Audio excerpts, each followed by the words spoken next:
Assalamualaikum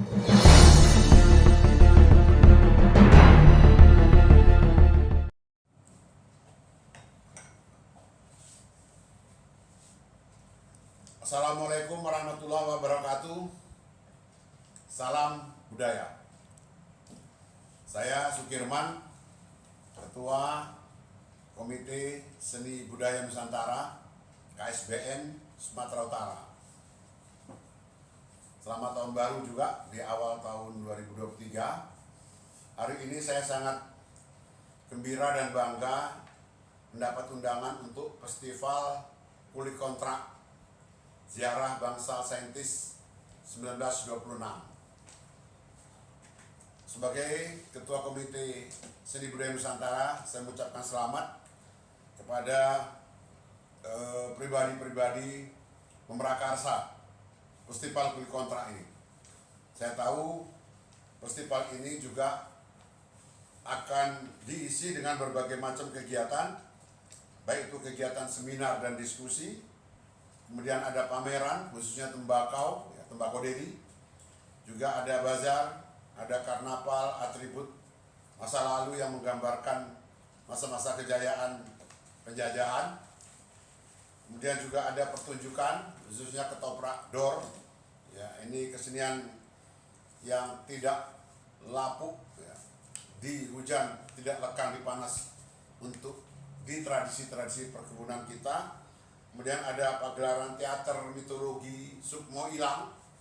Ini sebuah cerita yang melegenda di kawasan Deli Serdang, khususnya di Kecamatan Percut, Setuan, lebih khusus lagi di wilayah Sentis. Sukmo Ilang. Kemudian juga ada kuda lumping dan lain-lain. Tentu saja sebagai Ketua KSBN saya melihat apa yang diacarakan di dalam festival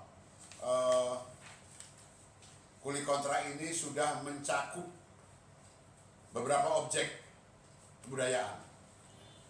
Antara lain misalnya sejarah, kemudian juga seni, khusus seni pertunjukan, kemudian juga mengenai artefak. Karena di situ ada peninggalan-peninggalan yang akan dilihat. Kemudian juga mengenai adat istiadat, khususnya orang Jawa di Deli, dan lain-lain. Setidaknya dari 10 objek kebudayaan, sesuai dengan Undang-Undang Nomor 5 Tahun 2017, ada beberapa yang dengan adanya festival ini akan lestari. Maka kita berharap hendaknya festival seperti ini berkelanjutan. Saya berterima kasih kepada semua pihak yang mendukung terselenggaranya ini, semua stakeholder, para aktor, masyarakat, dan khususnya pemerintah, baik itu pemerintah daerah maupun pemerintah pusat, agar kreativitas konten yang sudah dibuat oleh para budayawan mendapat tempat. Tempat menjadi penting, karena dari tempat inilah pangkal kita bertolak. Semangat storytellingnya akan dibungkus. Syukur-syukur anak-anak muda milenial ini bisa mengemas dalam bentuk yang lebih modern. Katakanlah disiarkan secara digital dengan YouTuber dan lain-lain. Itu harapan kami dari KSBN. Oleh sebab itu, saudara-saudara sekalian, saya adalah cah kebon. Kakek saya berasal dari Jawa,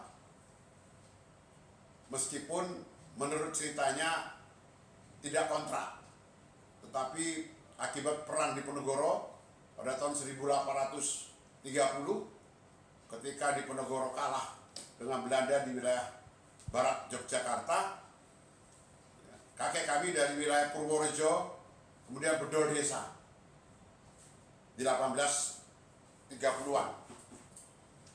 Dan di Sumatera ini, khususnya di Deli, barulah mereka ada yang bekerja menjadi abdi dalam di kerajaan, di Sultan Deli, di Sultan Serdang. Tetapi juga ada di antara keluarga-keluarga kami kemudian di kebun. Tapi bukan kontraknya dari Jawa diambil, tapi sudah datang duluan ke sini. Nah, kita tahu sejak terbukanya perkebunan tembakau oleh Ninhuis, sejak dibangunnya rel kereta api dari Spur Maskapai tahun 1926, memang company kekurangan tenaga. Itulah sebabnya terjadi eksodus orang-orang dari Jawa yang lebih umum disebut dengan Jawa kontrak, karena memang mereka melakukan kontrak kerja setahun.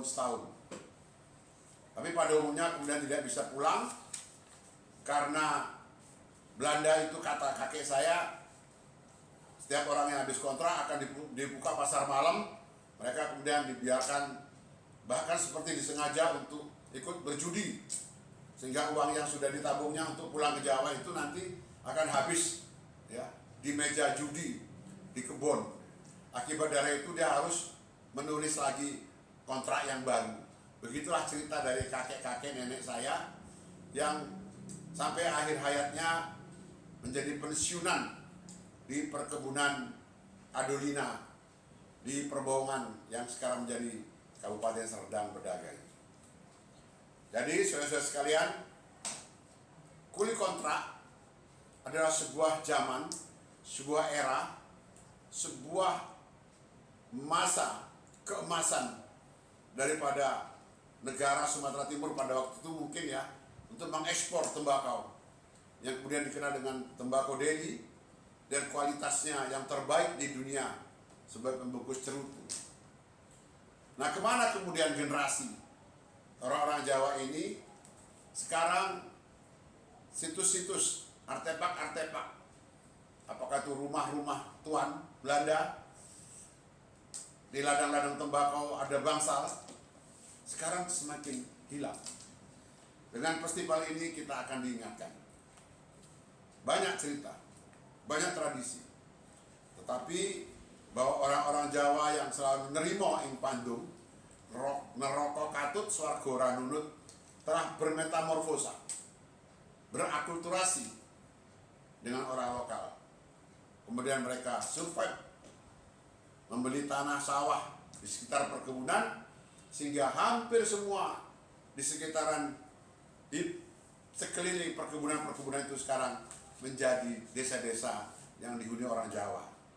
Misalnya di Perbohongan ada desa Melati, di Lubuk Pakam ada desa Sidodadi, ada desa Sido Urip, di sana di Batu Lapan sana ada Sukamulyo, ada desa Pasar Miring dan lain-lain, Nogorejo.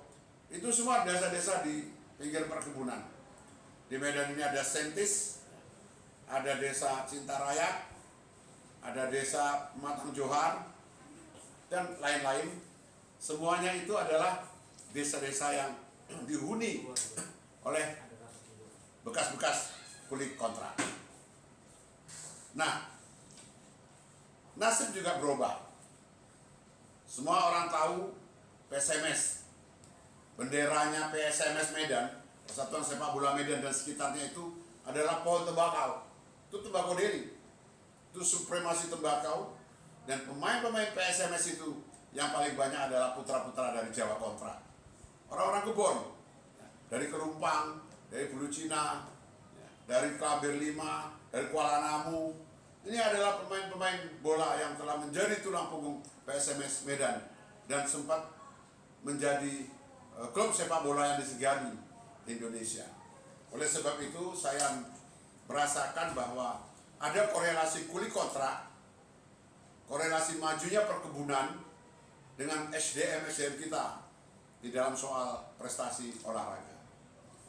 Terima kasih sekali lagi kepada penyelenggara Festival Kuli Kontrak.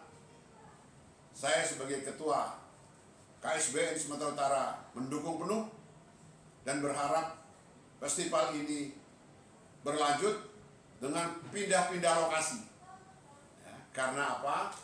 Karena situs-situs tempat kuli kontrak itu sangat banyak.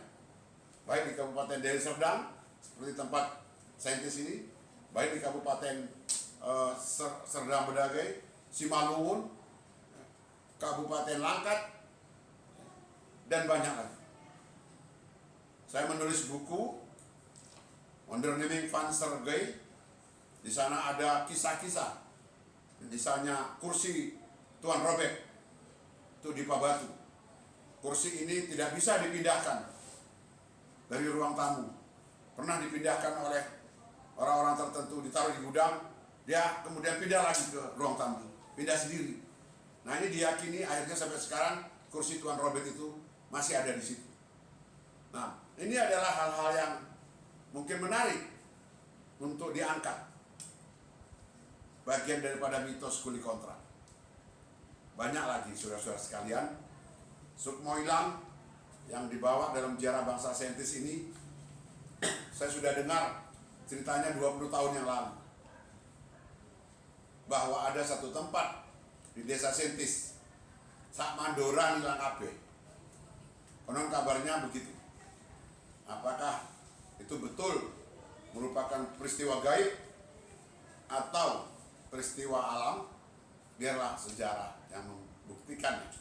Tapi budayawan punya kacamata sendiri untuk mengangkat ini. Terima kasih sekali lagi. Ada nanti di Lubuk Pakam Hutan Buntung, di Pantai Cermin ada Datuk Mendurung, di Langkat ada Randu Gapit, dan masih banyak saksi-saksi sejarahnya pada hidup. Nah, mungkin dengan begitu itu sama dengan ikan di Aik Sijorni yang tidak mau pigi-pigi ya di Tapanuli Selatan. Ya. Mungkin hal seperti ini suatu hari akan kita angkat. Ya. Yang penting selama ada kreativitas, ada konten, susun menjadi narasi, ini akan memperkaya khazanah pemajuan kebudayaan kita. Selamat pada Mas Ayub, pada Mas Agus Susilo yang telah mengangkat ini. Saya akan berpartisipasi dalam pelaksanaannya sesuai dengan kapasitas yang ada pada kami. Terima kasih. Salam budaya. Assalamualaikum warahmatullahi wabarakatuh.